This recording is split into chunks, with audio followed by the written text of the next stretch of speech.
எந்திரம் வேகமாக உள்ளது, அது முறையாக செயல்படுகிறது. உங்கள் முக்கிய வேலை வழக்கமான பணிகளை செய்வது என்றால் நீங்கள் ஏற்கனவே கடன் காலத்தில் உள்ளீர்கள். அதிக பயம் இப்போது என்ன? ஒரு பொருளாக மாறுவது.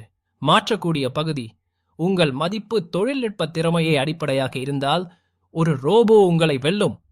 நீங்கள் புத்திசாலித்தனமாகவும் விலை உயர்ந்ததாகவும் இருக்க வாய்ப்பு உள்ளது என்று பயப்படுகிறீர்கள்.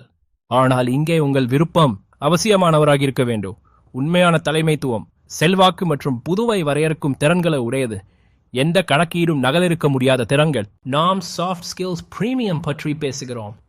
யந்திரம் உங்களுக்கு தரவை வழங்கலாம், ஆனால் அது முடிவெடுக்குமா? தோல்வியை எதிர்கொள்ளும் குழுவை ஊக்குவிக்குமா? சரியான கேள்வியை கேட்குமா? இந்த மனித சக்தி திறன்கள் இறுதி தொழில் காப்பீடு மற்றும் உயர்ந்த சம்பளங்களுக்கான முக்கிய திறன்கள். ரொபோட்டிகளுடன் போட்டியிடுவதை நிறுத்துங்கள். உங்கள் மனிதத்துவத்தை உயர்த்த ஆரம்பியுங்கள். விளக்கத்தில் உள்ள இணைப்பை கிளிக் செய்து உங்கள் தொடர்பு மதிப்பு மற்றும் எதிர்காலத்தில் உங்கள் தலைமை நிலையை உறுதி செய்யும் தானாக இயங்க முடியாத திறன்களை எப்படி வளர்க்கலாம் என்பதை அறியுங்கள்.